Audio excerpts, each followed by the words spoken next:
Dan jangan lupa untuk subscribe YouTube channel Metro TV News dan juga nyalakan notifikasinya. Pada pekan kedua PSBB DKI Jakarta, operasi justisi di ibu kota makin diperketat. Posko operasi justisi di kawasan Bundaran HI masih disiagakan untuk menertibkan para pengendara. Informasi selengkapnya akan disampaikan oleh rekan Valentina Chelsea langsung dari kawasan Bundaran HI di Jakarta Pusat. Chelsea, bagaimana jalannya penertiban protokol kesehatan dalam operasi justisi di sana? Iya, Dade memasuki minggu kedua pengetatan PSBB di ibu kota. Saat ini posko operasi justisi yang dijaga oleh petugas gabungan baik itu dari TNI, kepolisian, Dishub dan juga Satpol PP masih disiagakan. Salah satunya di titik Bundaran HI di tempat saya melaporkan saat ini. Namun untuk di penertiban di titik Bundaran HI ini belum dilakukan di sore hari ini, yang mana tadi sekitar 10-15 menit lalu para petugas gabungan ini baru saja melakukan apel sehingga saat ini belum ada penjagaan, dan pastinya ini menjadi konsen tersendiri di mana sebenarnya kedisiplinan ini tidak hanya harus dilakukan bagi para pengendara ataupun masyarakat, namun juga bagi petugas.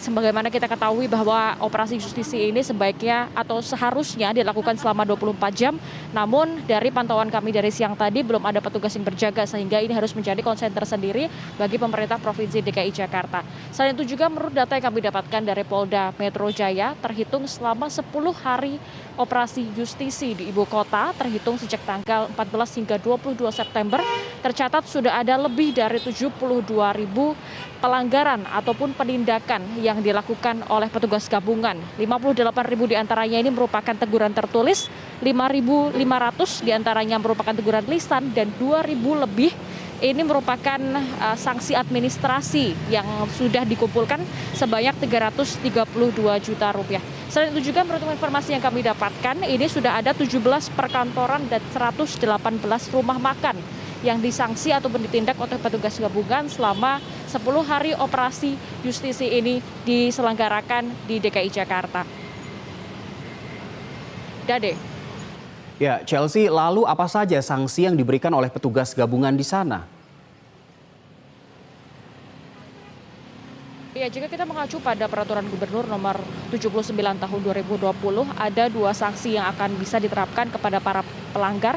Yang pertama ini sanksi sosial. Ini mereka yang melanggar wajib melakukan sanksi sosial, baik itu bisa seperti menyapu atau mengecat kantin trotoar selama 60 menit. Selain itu juga ada pula sanksi administrasi. Ini yang melanggar wajib membayar Rp250.000 bagi pelanggar pertama. Apabila dilakukan pelanggaran selanjutnya akan berlaku kelipatan. Dan ini bagaimana petugas ini mengetahui apakah masyarakat sudah melanggar sekali atau 2 kali, ini juga bisa dicek melalui website ataupun aplikasi Jak APD, sehingga bisa diketahui berapa jumlah pelanggaran yang pernah dilakukan oleh masyarakat tersebut.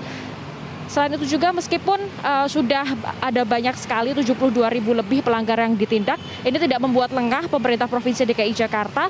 Tercatat apabila di PSBB sejak awal tercatat sudah ada 158.000 dan dikumpulkan 4,3 miliar rupiah dari sanksi denda ini, ditambahkan 300 juta, jadi total sudah ada 4,6 miliar sanksi ataupun denda yang didapatkan dari operasi justisi ini. Dan nantinya sanksi denda ini akan diberikan ke Bank DKI Jakarta untuk sebagai dana penanganan COVID-19 DKI Jakarta. Namun selain itu juga kemarin Wakil Gubernur DKI Jakarta Ahmad Riza Patria juga menyebutkan bahwa banyaknya sanksi denda yang sudah dikumpulkan tidak membuat lengah pemerintah Provinsi DKI Jakarta, yang mana di masa pengetatan PSBB DKI Jakarta ini para petugas gabungan juga sudah berhak untuk masuk mengecek langsung ke perkantoran-perkantoran di ibu kota khususnya ini, bagaimana menerapkan protokol kesehatan, sehingga memang kesadaran dan kedisiplinan ini tidak hanya perlu diterapkan oleh pemerintah provinsi, petugas gabungan, namun juga masyarakat untuk benar-benar menerapkan protokol kesehatan, setidaknya 3M, yakni memakai masker dengan benar, kemudian mencuci tangan ataupun menggunakan hand sanitizer dan juga menjaga jarak. Demikian, Dade. Valentina Chelsea melaporkan dari kawasan Bundaran HI di Jakarta.